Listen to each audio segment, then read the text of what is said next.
I, 30F, caught my husband, 31M, having an affair with one of our good friends, and I don't know how to move on. Posted by you/Oho Eskimo.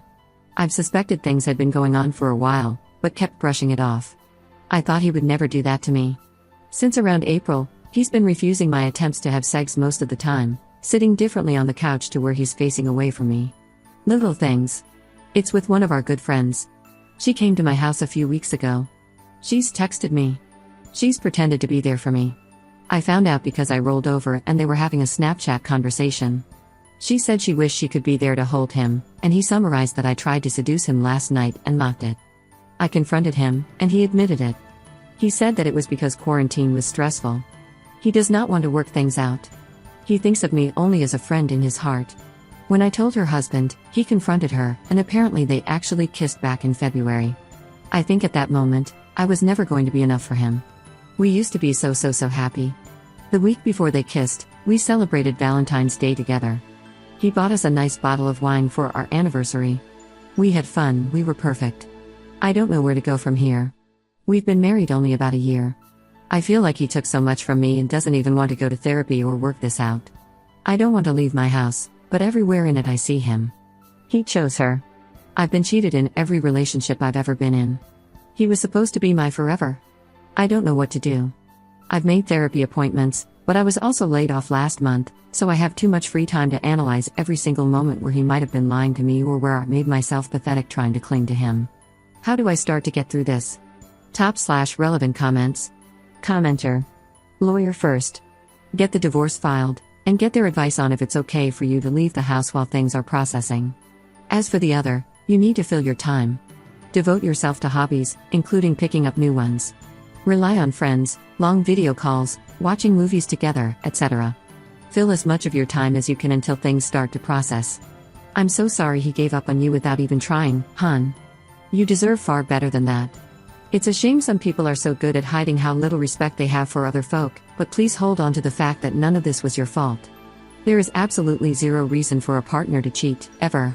There is absolutely no justification that can put even a shred of the blame on you. Ops response. Thank you. The worst thing is that he tried to turn it on me this morning, that things had been off. But it only started being off when he started this affair, and he began gaslighting me. Commenter 2. This is typical for a lot of cheaters to do. Things could be going perfectly fine up until the affair, but they want something to blame for their actions because they're selfish. They're already cheating on you, so why not blame you too? Whatever makes them feel justified to themselves.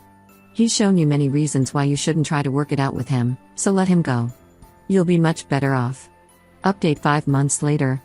First of all, I just want to thank everyone here for the support I received following my first post back in August. At the time, it truly felt like my world was ending. It was important to me to make this update because I need to tell anyone who's currently going through the same thing, it gets better. You will get so much better. I had one conversation with my husband since everything happened by his choice. It lasted maybe 5 minutes and was like talking to a robot. I know from others that he cries to people about how he ruined his life, but I have never once gotten an apology or the same show of regret. At this point, I don't care. I know him and the other woman are still seeing each other and, frankly, they deserve each other. Good for them. While I still feel angry occasionally, I no longer mourn what I once had. Instead, I'm so excited for the life I now get to live. I moved to a small walkable city and gave myself my dream apartment. It makes me so happy to see how I've decorated it and to just live in a cozy place instead of our old dreary house.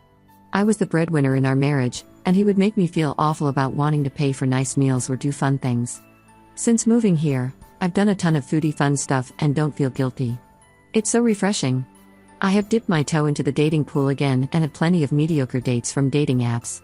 Recently, I found someone who I've really clicked with and am enjoying how appreciated and desired he's made me feel.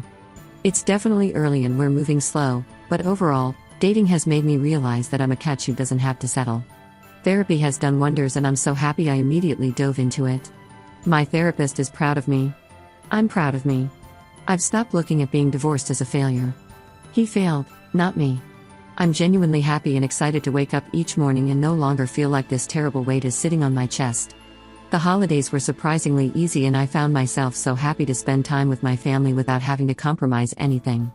So all in all, life is good and there's so much of it ahead. Looking back, I can't believe I wasted so much time thinking about how I could get him to come home. I've made my own home and my own happiness, and that is worth so much more. Top/relevant comments. Commenter. This makes me so happy. Good for you, Up. You rock. Op's response. Thank you. I forgot to mention above, but I also got a new job offer and am happily busy with fulfilling work again as well. Commenter 2. I'm going through a breakup that has left me feeling lost and broken. This gives me so much hope for the future. Tomorrow morning my journey begins as I go talk to a therapist for the first time and begin the road to recovery. Thank you for being so strong and sharing your story so others may find their strength through you. You're amazing.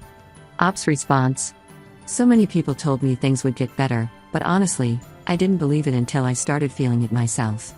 Just keep putting that faith in yourself and remember you're so much stronger than you think. You've already done the biggest step, signing up for therapy. Second update 5 years later. Wow. I can't believe this happened over 5 years ago now. In some ways, it feels like it happened to me in a different life. I still get messages asking about this and figured I could add some insight into how life can look a few years down the line after everything gets completely and utterly wrecked. Good news, if you put in the work, it looks pretty effing great. First of all, where's my ex-husband now? I haven't had contact with him since September of 2020 and largely don't keep track of things, but I can see that this man still follows me on Instagram and watches all of my stories. I considered blocking him, but just let it be. I think it's the petty part of me who's living a full life that's fine with rubbing it in a bit. He and the affair partner did get married after a whoopsie kid, and I'm pretty sure they had another. But they also both lost their jobs as teachers. He got her a job at his school, so she was working with an entire staff, knew they had an affair, and had to move to the middle of nowhere. Last I heard of them, the affair partner had been texting his former best friend unhinged rants about not including them in get-togethers or allowing my ex-husband to be a groomsman in his wedding. But enough about them, because they already took up way too many pages in my story. When we last left off, I think I had just moved to a new city, shout out to Richmond, Virginia, and was largely just finding myself again. I think the change of scenery was the best thing that I did for myself. I was never meant to live in the suburbs, and moving to a beautiful little city where I can walk to coffee shops, bakeries, and bookstores honestly helped my mental health as much as the therapy. I bought a house here a couple of years ago and have really settled in. Then I got my puppy, a corgi named Bilbo Baggins, who really is the true love of my life. He is the greasiest thing to happen to me and is just such a fantastic chunky guy. We go to a local dog park with a bar all the time, and he even has his own little dog social group. Kids aren't something I plan on, so he is basically my son. It hasn't all been perfect. My dad died, my best friend moved across the country, and I largely haven't really been dating much the past couple of years. Dating hasn't been a huge priority for me, and my friends say that I'm probably too picky. I say that I know what it's like to be in a marriage with someone who might love you but doesn't like you, and it's worth not settling. But while I may be single, I am fulfilled and busy. My birthday is Saturday and I'll be spending it in Paris at a Lady Gaga concert. I saw Sabrina Carpenter in Amsterdam, Taylor Swift in Lyon, Springsteen in Edinburgh, Noah Khan at Fenway Park. Earlier this year I was able to visit Katmai National Park and see the brown bears in the falls. I have a Dungeons & Dragons group, and a really amazing village of people I love. I would not be in this headspace if I didn't go to therapy and work out the why of me settling for this man in the first place. True story, when planning our honeymoon in New Zealand, I, of course, had to plan the entire thing despite him picking the location. He refused to do any driving, so we had to do a guided tour that left on specific dates. He pretended to not be able to get a day off of work when we needed to leave until I started crying and begging him to just ask his boss for it because literally no other flights worked.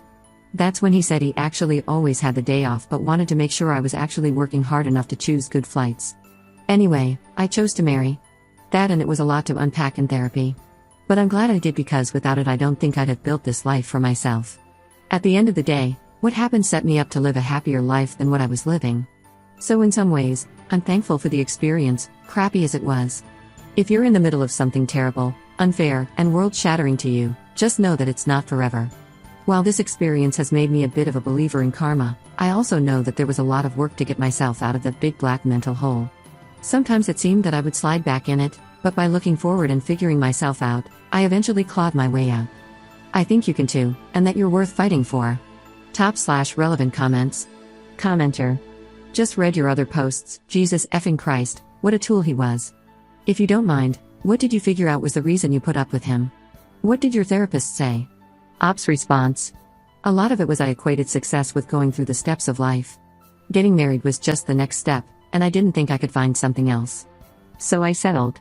Therapy also helped me realize the reason I kept wanting to put off having kids later and later. It's because I actually didn't want them, it's just what I thought I should do. The things he did became so normal that I just kinda started to accept them. I took on all the emotional labor.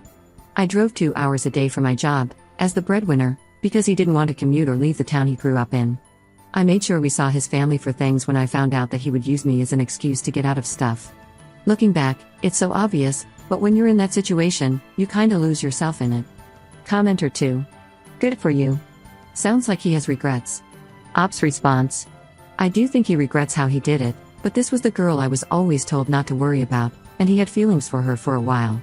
I'm sure he's probably happy, but I think he's the type of person who's also content with a mediocre life.